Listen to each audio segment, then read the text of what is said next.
Bismillah wa salatu wa salamu ala rasulillahi sallallahu alaihi wa sallam. Alhamdulillahi rabbil alamin. Wal aqibatu lil muttaqin wa la udwana illa ala adh-dhalimin. Allahun subhanahu wa taala falenderojmë për këtë falë, ndim kërkojmë salavatit selamet mbi të dërguarin Allah sallallahu alaihi wa sallam i dërgojmë. Kemi qenë duke folë në sirën e Rasulullahit sallallahu alaihi wa sallam, edhe kemi mbetë tek periudha apo ngjarjet të cilat kanë ndodhur mas luftës së Bedrit deri tek lufta apo betejë e Uhudit. Dhe me shkak sot dhe kemi zgjedhur një temë pak më të veçantë, pasi që kemi kalu tek ngjarja apo ndodhia martesës së Aliut me Fatimin radhiyallahu anhuma, dhe kemi përmend se prej bijve të Aliut ka qenë Hasani dhe Husaini, dhe kemi përmend shkurtimisht disa prej virtyteve të Hasanit dhe Huseinit, dhe e kam përmend se me shkak do të flasim një ders të veçantë apo disa fjalë rreth ndodhisë së vrasjes së Huseinit radhiyallahu anhu. Pasi që edhe jemi në muajin Muharram dhe kjo ndodhi apo kjo ngjarje ka ndodhur në ditën e 10 apo në ditën e Ashuras të vitit 61 Hijri. Kemi fol shkurtimisht dersën e kaluar për kush s'ka qenë rreth lindjes së Hasanit dhe Huseinit. Hasani është djali më i madh i Aliut radhiyallahu anhu, kurse Husaini është djali i dytë i Aliut me Fatimin radhiyallahu anhuma, e që Husaini ka lind në vitin e 4 Hijri. Në vitin e 4 Hijri. Dhe këta dy nipat e pejgamberit alayhis salatu wassalam kanë qenë prej fëmijëve që më shumë të pejgamberit alayhis salatu wassalam i ka dashur. Edhe ndryshe edhe i ka quajt dy erëzat e kësaj dunjas, apo dy lulat e kësaj dunjas. Pejgamberi alayhis salatu wassalam i ka quajt. Edhe e kemi përmend një hadith, edhe pse ka fjalë rreth këtij hadithi, që pejgamberi alayhis salatu wassalam ja ka ndërruar emrin e Hasanit dhe Huseinit. Sa Aliu fillimisht ja kanë gjitë harb, pastaj kur e ka pyet pejgamberi alayhis salatu wassalam ka thonë se ndërroja dhe bën Hasan edhe për Huseinin gjithashtu. E ka pas edhe një djalë, Aliu radhiyallahu anhu Fatimen, Muhessin e ka pas emrin. Mirë, po ai ka vdekur si i vogël. Edhe dy vajza, Kulthumin dhe Zejnepin. Të gjithë këta janë rrit. Dhe me thonë kanë marrë edhe kanë dëgju hadithe edhe pejgamberit alayhis salatu wassalam, edhe pse si i vogël Husaini radhiyallahu anhu kanë dëgju diçka prej pejgamberit alayhis salatu wassalam. Përndryshe kunja e tij ka qenë Ebu Abdullah, për shkak se djali i tij i madh ka qenë emri i tij Abdullah. Husaini radhiyallahu anhu i ka pas 6 djem. I madhi ka qenë Aliu i madh i ka thonë, apo Abdullahu, Aliu, Gjaferi, Fatimja edhe Sukejna. E ka pas një emër, një vajzë e Huseinit radhiyallahu anha. Edhe Aliu i vogël, apo Zejnul Abidin. Do ta përmendim më vonë se prej djemve të cilët i kanë mbyt Huseinit radhiyallahu bashkë me të, kanë qenë gjithë djemt prezant përveç Zejnul Abidin, i cili ka shpëtuar për shkak se ka qenë i semur dhe nuk ka marrë pjesë në betejë. Edhe ka jetuar pastaj mas vdekjes së Huseinit radhiyallahu anhu dhe domethënë është ka vazhduar dhurria, domethënë trashëgimtarët pas tij kanë ardhur. Husaini radhiyallahu anhu prej virtyteve të cilat i kanë përmend dietarët ka plot hadithe të pejgamberit alayhis salatu wassalam. E prej tyre është se thashë pejgamberi alayhis salatu wassalam ju ka thonë dy lulat apo dy erëzat më të mira të kësaj dunjas, kurse me një hadith tjetër pejgamberi alayhis salatu wassalam të cilin ka transmetuar Burejda se pejgamberi alayhis salatu wassalam duke qenë një ditë në minber dhe duke marrë ligjërat kanë hyrë Hasani dhe Husaini në xhaminë e Rasulullahit sallallahu alaihi wasallam si fëmijë të vegjël, të cilët kur fillojnë me hec, rrëzohen, çohen, dhe kjo si më thoni ka bërë përshtypje Rasulullahit sallallahu alaihi wasallam. Si çdo njeri që është e natyrshme me dash fëmijën e vet, e sidomos pejgamberi sallallahu alaihi wasallam në këtë rast nipat e tij, përderisa pejgamberi sallallahu alaihi wasallam krejt fëmijët të cilët i kanë pas prej djem i kanë vdekur si të vegjël dhe nuk kanë bërrit të shet duke u rritur përveç Hasanit dhe Huseinit. Dhe kur i ka pa duke hyrë në xhami, pejgamberi alayhis salatu wassalam ka zbrit prej minberit dhe e ka marrë Hasanin dhe Huseinit dhe u ngjit bashkë me ta në minber. Pastaj ka thonë të vërtetën Allahu, innama amwalukum wa auladukum fitna, me të vërtetë se pasuria juaj dhe fëmijët juaj janë fitnë. Pastaj thot i pash këta dy fëmijë, thot të cilët duke ecur me një aspekt të mbatën fitnë, thot dhe nuk mujta me përmbajt veten time. Pejgamberi alayhis salatu wassalam dhe thot zbrita dhe i mora ata të dy. Këtë hadith e kanë nxjerrë Imam Tirmidhiu dhe Albani Sheikhul Albani ka bën si sahih. Pastaj hadithin të cilën e ka nxjerr gjithashtu Imam Tirmidhiu nga Usame ibn Zeidin, se një ditë prej ditësh ka hyrë tek pejgamberi alayhis salam dhe ka kërku diçka prej pejgamberit alayhis salam. Dhe pejgamberi alayhis salam ka qenë i mbuluar me një gjybe, edhe sikur se me pas diçka brenda gjybes. E pastaj i ka thënë Usamja, çka ke o Rasulullah?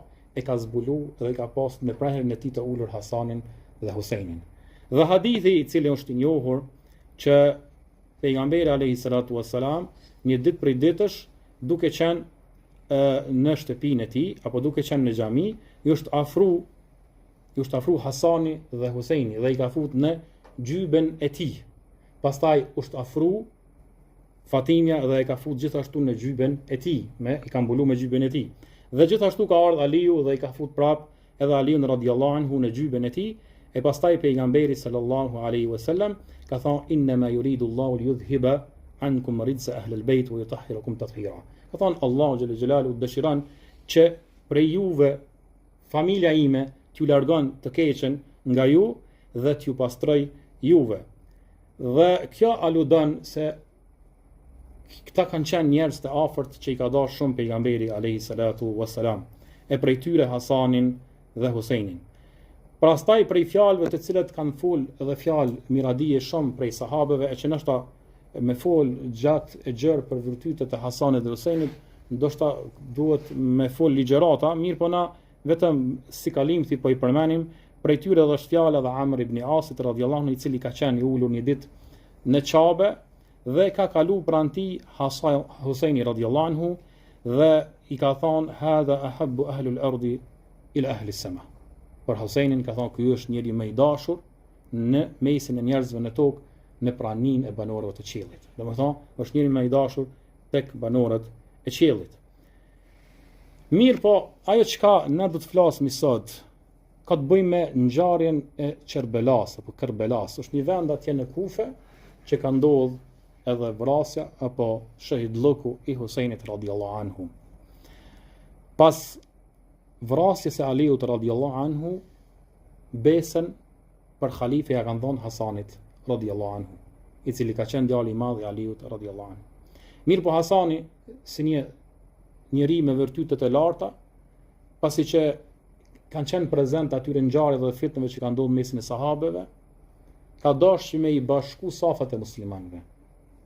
Dhe mas 6 muajve të khilafetit që e ka pas, ja ka dërzu khilafetin e tij Muavijës radhiyallahu anhu, që t'i bashkoj safat dhe turmat e muslimanëve. Edhe i kam përmenë edhe ndersën e kalum, që pejgamberi alayhis salatu wassalam e ka paralajmëruar një gjë të tillë, kur ka thonë për Hasanin, ka thonë hadha sayyid, ka thonë ky është zotriu i cili Allahu subhanahu wa taala do bëj sebeb ti bashkoj dy turma të mëdha në mes muslimanëve. E kemi më thënë dhe kjo është hadith që është kundër atyre të cilët i kanë bën tekfir sahabët prej xhawarijve, që tregon se pejgamberi alayhis salatu wassalam i ka paralajmëruar se do të ndodhë një fitnë e madhe, do të ndohen safet e muslimanëve, do të vrahen, do të luftojnë njëra me tjetrën, mirë po nuk kanë dalë nga rrethi i islamit. Për ata ka thonë për Hasanin se ky do t'i bashkoj dy turma të mëdha mesin e muslimanëve. Edhe pse sipas disa fjalëve të cilat i kanë përmend dietarët e sirës, historisë, se Huseini radhiyallahu anhu nuk ka qenë shumë i kënaqur i pajtimit që mja kalu khilafetin Muavijut radhiyallahu anhu. Mirë po Hasani radhiyallahu anhu e ka bind dhe është pajtu kushtimisht që khilafeti me kalu tek Muaviju radhiyallahu anhu dhe kështu mi bashku safat e muslimanëve. Mirë po ajo që ka ndodh pas vdekjes e Muavijut radhiyallahu anhu dhe zgjedhjes për khalife djalit e tij, që e ka zgjedh si trashëgimtar të fronit, Jezidit, këtu Huseini radhiyallahu anhu nuk është pajtu dhe nuk ka dashur m'ia dhënë besën Jezidit, birit e Muavijës. Për shkak se na e dim se prej sunetit zgjedhja e halifes është mëshura, edhe kështu e zgjedh edhe Abu Bekri, Omeri, Uthmani, Ali radhiyallahu anhu, Hasani. Dhe me një aspekt Huseini nuk ka dëshiruar që me kalu me njëherë khilafetit tek Jezidi, dhe paraprakisht banorët e Kufes kanë kërku prej Huseinit që ai të vjen në Kufe që ata t'ia dhajnë besën për khalife. Edhe me vdekjen e Muavius, ata vetëm I kanë nis disa prej telegrameve dhe ja kanë dërgu Husajnit radhiyallahu anhu në Medinë. Pasi që masi është bën khalife Jezidi, edhe e ka ditë Husajni se kom ju kërku tash kushtimisht m'ia dhon besën Jezidit nga guvernatori I cili ka qenë në Medinë, wali që ka qenë I Jezidit atje, ka kërku që m'ia dhon besën, mirë po para se m'ia dhon besën, Husajni radhiyallahu anhu bashkë me Abdullah ibn Zubairin largohen prej Medinës dhe mbrin në Mekke. Dhe banorët e Kufës, disa prej thtarëve të Husajnit, nëse mundna me thonë kushtimisht, kanë nis telegrame dhe nënshkrime duke kërkuar që Husajni të vinë në Kufë që ata t'i japin besën për halife apo për vali. Dhe I kanë mbri telegrame dikun përmi 50 telegrame. I kanë mbri Husajnit duke qenë në Mekke. Përveç telegrameve ata kanë nisë edhe disa prej rasulve, prej të dërguarve të tyre, që me bind Husajnin se më të vërtet na po kërkojmë prej teje që ti të vish në Kufë dhe na ta japim besën, sepse ata nuk ja kanë dhënë besën Jezidit. Edhe kjo ka ndodhur. Tash nganjëherë në disa gjana në histori ndoshta neve çuditmi pse ka ndodhur dhe çush ka ndodhur, mirë, por këtu kanë qenë ngjarje reale të cilat kanë ndodhur. Edhe ka qenë ijtihadi I Husajnit radhiyallahu anhu që t'u përgjigjet atyre. Dhe mu për këtë Husajni radhiyallahu anhu duke qenë në Mekke për me e vërtetu sahabët vërtet janë ata të gatshëm dhe kanë dhënë në shkrime se po dojnë që unë të shkoj te ta dhe të më japin besën, e nis djalin e axhës së tij Muslim ibn Aqil. Muslim ibn Aqil e çon si delegat në Kufë që ta vërtetoj sa më të vërtet banorët e Kufës se dëshirojnë Husajnin për khalife, m'ia dhon besën apo jo. Edhe kur mbrin Muslim ibn Aqili në Kufë, të bohen ata të cilët kanë pas m'ia dha besën, edhe në një aspekt ja japin besën Aqilit në zëvendësim të Husajnit, pa prezencën e Husajnit. Sikurse domethënë zëvendës I Husajnit. Edhe thuhet se dikun 12.000 persona ja kanë dhënë besën Muslim ibn Aqilit për Husajnin radhiyallahu anhu. E ka përmend Ibn Asakiri në Sirat apo në Tarihul Dimashq, edhe Ibn Hajeri në librin Tadhhib. Dhe ja kanë dhënë besën 12.000. Disa rivajete kanë ardhur që ja kanë dhënë deri në 30.000 veta e bën.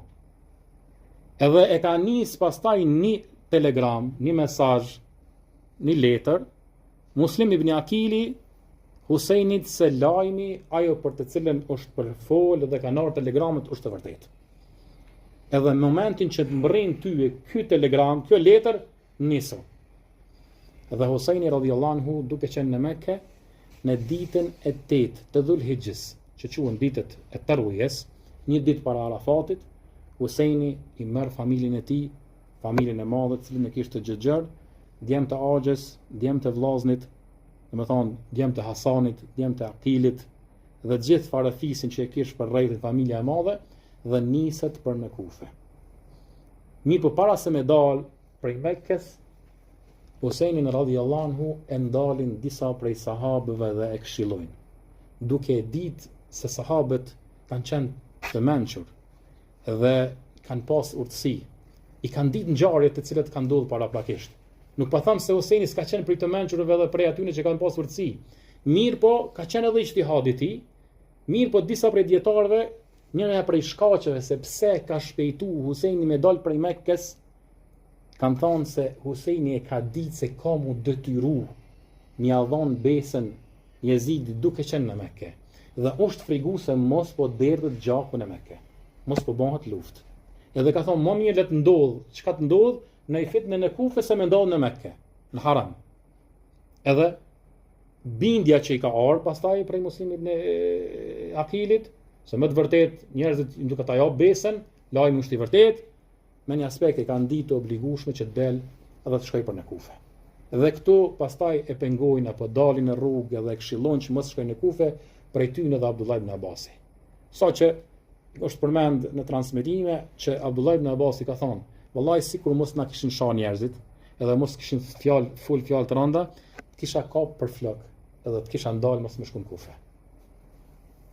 E prej këshillave të cilat ja kanë dhënë është edhe Abdullah ibn Zubairi, Jabir ibn Abdillahi, e shumë prej sahabëve të cilët kanë jetuar në atë kohë që kanë qenë prezent.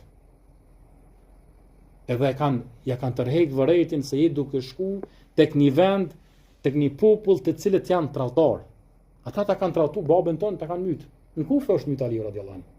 E pastaj ata kanë fol fjalë të rënda edhe për Hasanin. Ka thonë ti po shkon tek një vend në cilën nuk është i sigurt, janë njerëz të njohur për tradhti dhe për mashtrim. Mirë po, Husaini radhiyallahu anhu vetëm se ka vendosur me dalën për në Kufë edhe është nis. Gjatë rrugës për në Kufë prej Mekës, a du me kalu pranë Medinës.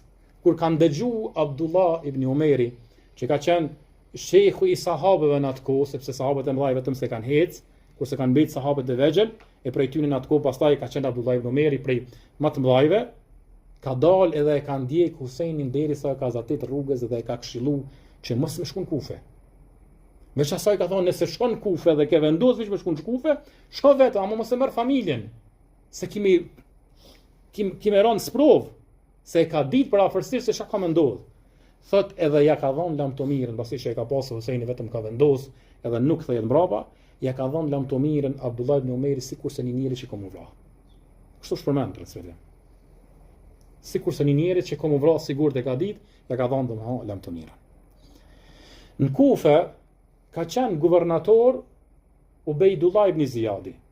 Domethënë Jezidi e ka bën guvernator Abdullah ibn Ziyadin, Ubejdullah ibn Ziyadin, pasi ka qenë para ti një prej sahabëve, mirë po e ka ditë se ky ka mundësi Chopin ose diçka dhe e ka zëvendësu duke qenë Ubejdullah ibn Ziyadi edhe në Basra e ka bën guvernator edhe në Kufë.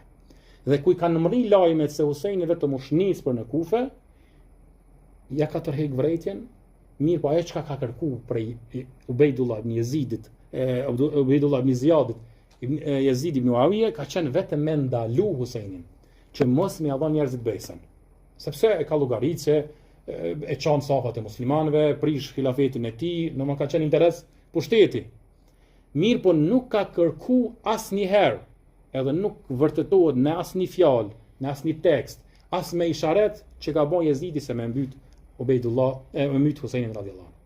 Domethënë ky është me ittifak të gjithë ulemave të sirës se nuk ka ndonjë tekst ose ndonjë fjalë se Jezidi ka kërkuar me vra Huseinin radhiyallahu anhu. Përkundrazi ka thonë, ki kujdes, u shnipi pejgamberi sallallahu alaihi wasallam, u djali Aliut e Fatimes, vetëm se ka kërkuar që me ndalu. Me ndalu mos me mbrin Kufë, se ka ditë nëse mbrin Kufë bashkohen rreth ti njerëzit dhe japin besën dhe ndodh pastaj khilafi, ndoshta ndodh edhe luftë. Mirë po asnjëherë nuk ka kërkuar Jezidi që me mbyt ajo që ka i atribuohet Jezidit edhe shahet dhe mallkohet, që do të flasim më vonë, çka kanë fol dietar pastaj për Jezidin, që kinë se Jezidi ka urnuar që me vra Huseinin radhiyallahu anhu. Muslim ibn Aqil, duke qenë në Kufë, Ubejdullah ibn Ziyadi i çon informatorët e tij, shpionat e tij, dhe e gjan se ku është duke banu. Dhe e merr atfar zotriun i cili e ka strehu, ka qenë një Hani ibn Urwa, më duket ka pas emrin, e ka marr, e merr Ubejdullah ibn Ziyadi edhe e brangos në kalan e tij.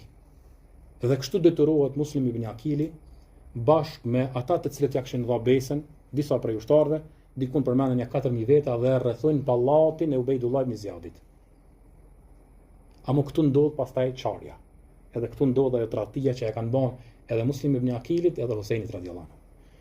Nga se Ubejdullah ibn Ziyadi kokat e tyre i josh me poste, me pasuri, veç asaj kërcënon se është një ushtri prej Shamit i cila do t'ju luftoj. Nëse jo, ja jepni besën Huseinit radhiyallahu anhu. Dhe thuhet se kështu fillon pastaj çarja. Dhe fillon njerëzit mu largu. Dikush shkon e merr vllavin e vet, nana djalin e vet, ai tjetri ata, ai tjetri. Thuhet se nuk kanë mbetë rreth Muslim ibn Aqil vetëm se 30 veta. E kur ka perëndu dielli asaj dite, Aqili ka mbetë veç vet. Muslim ibn Aqili. Dhe ka mbetë rrugëve të Kufës duke janë. S'mo asnjë njeri s'ka nek latina.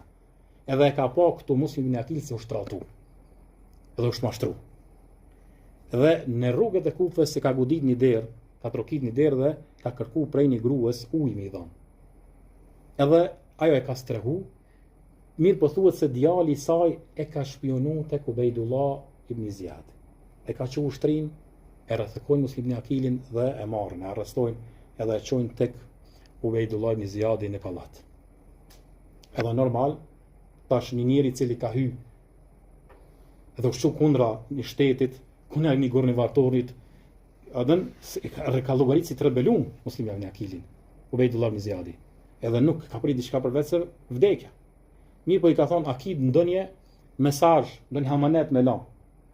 Në prezencë aty ka qenë Omer ibn Saad ibn Waqasi, që ka qenë komandant i ushtrisë, kemi folë më vonë. Omer ibn Saad ibn Waqasi, djali i sahabiu të njohur Saad ibn Waqasit.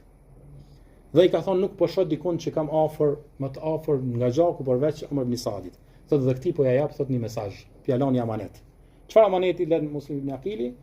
Thot dërgohe një të dërguar apo një letër, një mesazh rrugës është duke ardhur Husaini, se është nis që të kthehet sepse je tratu, je mashtru prej banorëve të Kufës. Ka qenë mesazhi i fundit Muslim ibn Aqilit. Dhe ka mbytur Ubejdullah ibn Ziyadi.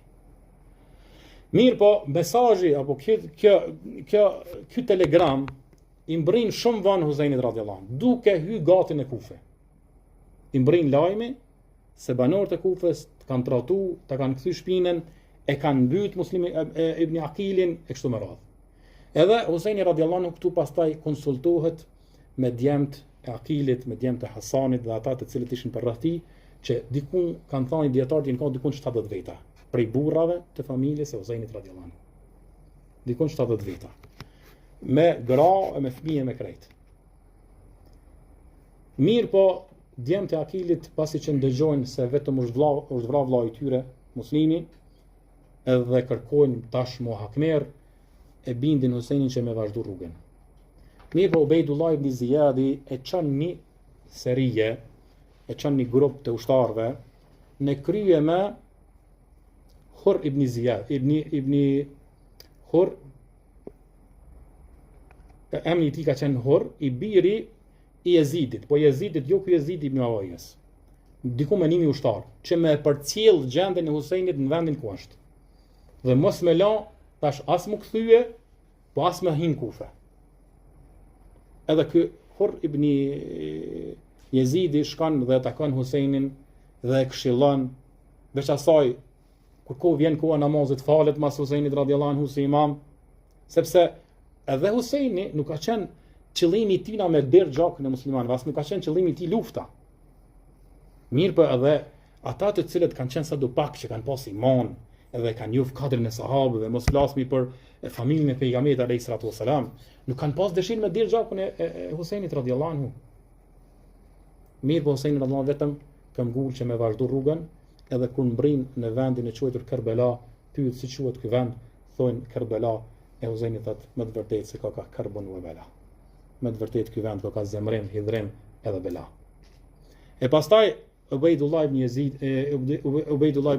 Ziyadi kur ndëgjon se Husajni vetëm ka mbrit afër Kufës, e nis ushtrinë e tij prej 4000 veta, 4000 veta, 4000 ushtar kalorës me rrethu 70 veta. Në krye me Omer ibn Saad ibn Waqasi. Edhe pse këtu te Omer ibn Saad ibn Waqasi ka fjalë dietarët kanë fol se Omer ibn Saad ka qenë për njerëzve të mirë fillimisht. Mirë po, kur e ka urnu Ubejdullah ibn Ziyadi me shku me rrethëku Husajnin, nuk ka pranuar fillimisht. Mirë po e ka kërcënu. Ubejdullah ibn Ziyadi ka kërcënu. Ka thonë nëse nuk shkon, nuk i prin ushtrisë, kena me ta shem shtëpinë, kena me ta përzon familjen edhe ty kena me të vrarë. Edhe me një aspekt imponohet Omer ibn Saadi që mi prin kësaj ushtrisë dhe me rrethëku familjen edhe vendodhjen e Husajnit radhiyallahu anhu.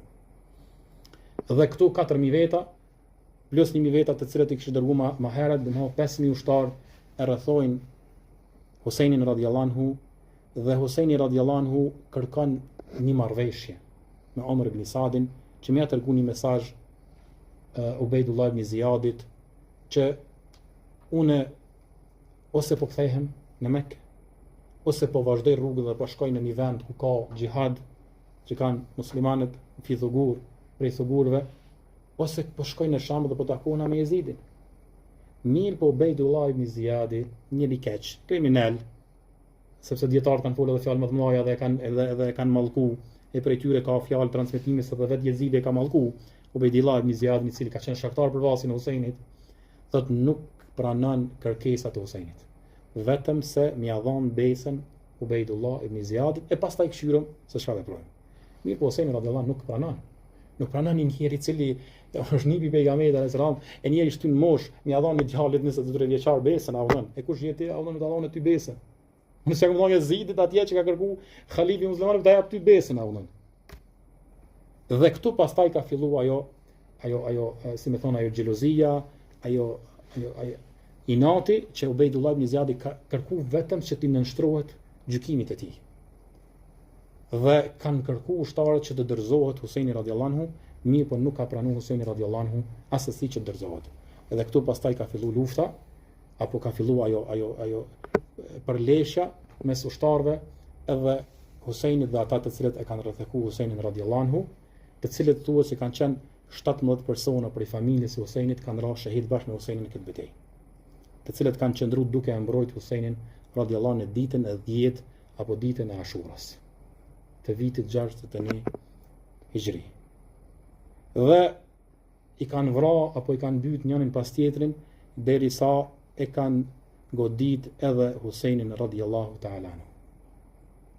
E prej atyre të cilët ka marrë guximin që me drejtu shpatën drejt Husajnit ka qenë një i cili u shquajtur Dhi Gjawshan, ibni Dhi Gjawshan, edhe njëri prej tyre ka pas emrin Sinan ibn Anas an-Nakhai, i cili thuhet se e ka godit Husajnin radhiyallahu anhu në gjaks, pastaj e ka hek kokën dhe ja ka dërgu Ubejdullah ibn Ziyadit. Domethënë e kanë myt nipin e pejgamberit alayhi salatu wassalam, lozën e vetme të pejgamberit alayhi salatu wassalam. Domethënë këta kriminal, këta keqbërs, të cilët pastaj edhe dietarët kanë fol fjalë dhe mëdha rreth tyre, e që të gjithë prej këtyre të cilët kanë marrë pjesë drejt për drejt mbrasjen e Husajnit radhiyallahu anhu kanë pas përfundim të keq. Thonë dietarët e historisë, secili prej tyre e ka regjistruar historia se si kanë vdekur dhe kanë pas përfundim të keq. Saqë njëri prej tyre, prej ushtarëve, e ka ndalu Husajnin mos me pi edhe ujë. Edhe është lut Husajni radhiyallahu anhu që mos ta mundsof Zoti me pi ujë. Edhe thonë se ka vdek nga pamundësia me çu ujin te poshtë. Për shkak duas që ka bën Husajni radhiyallahu ta'ala anhu. E pastaj kur ka mbërri lajmi tek Jezidi, i biri Muawijes, thuhet se ka qajt dhe është mërzit shumë, e pastaj e ka mallku Ubejdullah ibn Ziyadin për shkak se nuk i ka urnu për vrasjen e Husajnit radhiyallahu anhu. Por megjithatë ka ndodhur ajo që ka ndodhur, sikur se ka ndodhur padrejtisht vrasja e Uthmanit radhiyallahu anhu, e sikur se ka ndodhur edhe padrejtisht edhe vrasja e Aliut radhiyallahu ta'ala anhu. Mirë, po ajo çka vlen të përmendet në këtë ngjarje, po në këtë histori është se duhet jemi të mesëm, të sakt në transmetimin e lajmeve, që mos me shtu, po as me mangun nga ajo haku që e kanë ata njerëz të cilët kanë marrë pjesë në vrasjen e Husajnit. E s'ka dyshim se ata njerëzit më të këqij që kanë guxuar me ngrit shpatën drejt nipit e pejgamberit alayhi salatu wassalam, e që thuhet që i ka përngjon më shumti në trupin e tij pejgamberit alayhi salatu wassalam, kurse Hasani i ka ngjon në fytyrën e tij dhe fizionominë e pejgamberit alayhi salatu wassalam. Mirë, pa ajo çka njihet tek dietarët të cilët i ka përmendur edhe Sheikhul Islami edhe Ibn Kathiri, se ajo që më shumti e kanë akuzuar Jezidin, birin e Muawijes, është sepse nuk është hakmer dhe nuk i ka dënuar Ubejdullah ibn Ziyadin. Për ata, edhe kur e ka pyet Imam Ahmedin djali i tij se çfarë mendimi ki e kupton për Jezidin, ka thonë, a me dash Jezidin? Ka thonë, si me dash një njeri i cili, domethënë, ka qenë shkaktar vrasjen e Husajnit radhiyallahu anhu. Ka thonë, po ata mallkojmë, ka thonë, a keni në herë babën tënd duke mallku dikona? Domethënë, ehli suneti apo dietarët e ehli sunetit as nuk e kanë levdu Jezidin, as nuk kanë folë fjalë të mira ndaj tij. Mirë, pa as nuk e kanë mallku, çu mallkon Shia për shembull, në anën tjetër. Edhe këtu është ajo mesatarja si ehli sunne që duhet me e pas, sepse në ditën e Ashurës, në e gjimit njohur se shijat qohen dhe vajtojnë për Husein. Edhe na mërzitemi për vrasjen e Huseinit radhiyallahu anhu. Sikur sa ata mërziten, po flas kushtimisht. Mirë po, a nuk ka qenë vrasja e Uthmanit radhiyallahu anhu para vrasjes e Huseinit? Kurse Uthmani radhiyallahu ka qenë më i dashur, më i mirë se Huseini. Ka qenë halifja i tretë i muslimanëve. Po a nuk ka qenë edhe vrasja e Aliut radhiyallahu anhu, babës së Huseinit, i cili gjithashtu ka qenë më i mirë se Huseini, pa dyshim, halifja i katërt i muslimanëve. Pse ata njëherë nuk çajnë për Aliun edhe nuk çajnë për Uthmanin radhiyallahu anhu? Pse nuk i mallkojnë asnjëherë vrasjet e Uthmanit ose vrasjet e Aliut radhiyallahu anhu, po vetëm vrasjet e Huseinit? E kupton? Për ata, na si musliman, si ahlu sunna, s'ka dyshim se duhet mu mërzit, edhe duhet më na ardh keq ajo çka ka ndodhur Huseinit radhiyallahu anhu, mirë po as nuk duhet me i mallku ata të cilët nuk e meritojnë mallkimin, as mos mi mallku ata të cilët e meritojnë mallkimin. Sigur se kanë qenë ata vrasje drejt për drejt që kanë marrë pjesë në vrasjen e Huseinit radhiyallahu ta'ala anhu. Për ata Sheikhul Islami thot se besimi i Ahlusunnetit dhe dietarëve të Ahlusunnetit se për Jezidin e ka pas fjalën, ka thonë as nuk e shohim dhe as nuk e dojmë. Për ata e përmend edhe fjalën kur është pyetur, domethënë Imam Ahmedi që ka pyetur djali i vet, ka thonë a me dasht, ka thonë çysh me dasht, ose kush e don një njeri si Jezidin i cili beson Allahun ditën e gjykimit. Çysh me dasht? Njeriu, nuk që është bosh shkaktar në vrasjen e Huseinit. Ka thonë po, a me mallku? Ka thonë nuk ka qenë baba jot asnjëherë nuk i kanë dëgjuar duke mallku dikon. Edhe me kaq, domethënë ka mbyll këtë temë Imam Ahmedi, kurse Ebu Muhammed al-Maqdisi kur është pyet për Jezidin, thot se na ka mbërri prej fjalëve të dietarëve para tij se as nuk e shohim, as nuk e mallkojmë, pas nuk e dojmë. As nuk e mallkojmë e as nuk e dojmë. Kurse thot na ka mbërri prej gjyshit të tij që ka qenë prej dietarëve, që ka thonë la tankus wala tazid wala nazid. As nuk lajm mangu për asaj çka ai meriton, pas nuk shtojmë as çka nuk meriton, me thon për to. Por ata nganjëherë kur na vin kësaj ngjarje, sikurse fitnia në mesin e sahabëve, po edhe vrasja e Huseinit radhiyallahu anhu, është mirë me njoft dhe me trajtu që kanë trajtuar ehli suneti, edhe me njoft historinë, sepse shpesh herë na ndëgjojnë njerëzit se kjo është për shkak ndikimit të shijave, që ku dojnë me mallku dikon, çka i thonë? Jezidi, Jezid, me nënçmim, shenjë nënçmimi. Pse? Për shkak Jezidit ibn Muawiyes atje. Për shkak urrëties që kanë ndaj Jezidit, që është bën ndoshta shkaktar për vrasjen e Huseinit radhiyallahu anhu. Apo, kështu i kena ndëgjuar dhe i ndëgjojmë shpesh herë.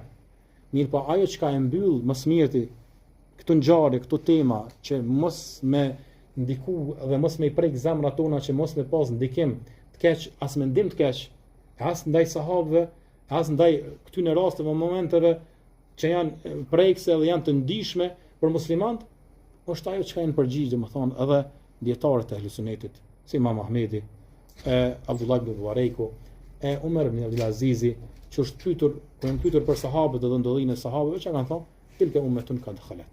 Ata janë ummetet që kanë kaluar para nesh. Laha ma kasabat wa lakum ma kasabtum.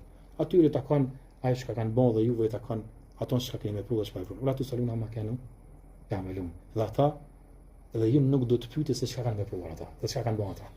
Andaj ajo që ka ndodhur me Husseinin radhiyallahu anhu, me vërtetë është fatkeqësi për umetin, mirë po ka qenë ijtihadi i Huseinit radhiyallahu anhu, edhe pse me këshillin e sahabëve që ai të mos merr pjesë dhe mos shkojnë në Kufe, nga sa ata e kanë ditë natyrën e banorëve të Kufës. Edhe kanë ditë se gjithherë fitnet kanë filluar prej Irak. Edhe fitnia e parë kur ka filluar, grupi i parë që ka devijuar dhe që ka dalë kundra Ahlis Sunnetit ku ka ndodhur? Në Irak. Khawarizit kanë dalë prej Irakut, Shiat kanë dalë prej Irakut.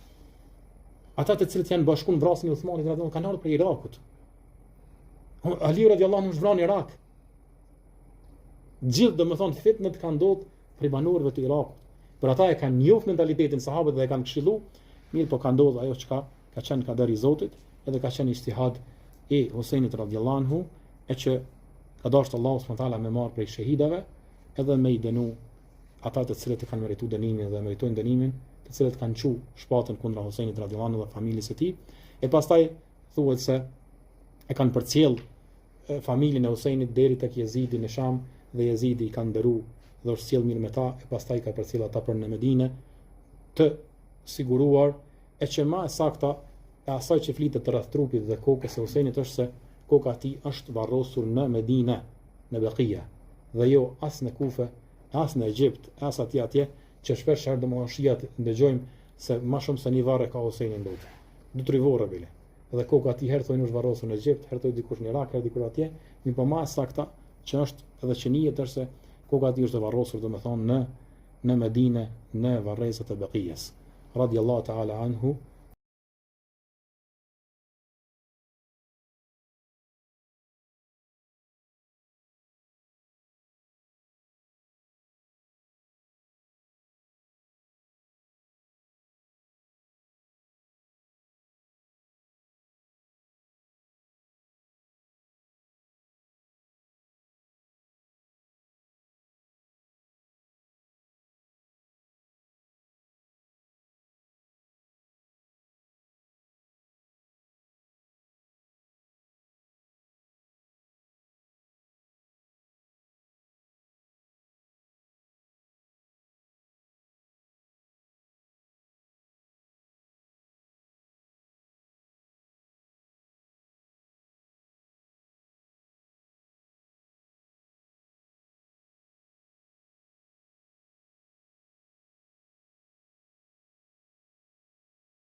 وصلى الله عليه وسلم وعلى آله وصحبه أجمعين.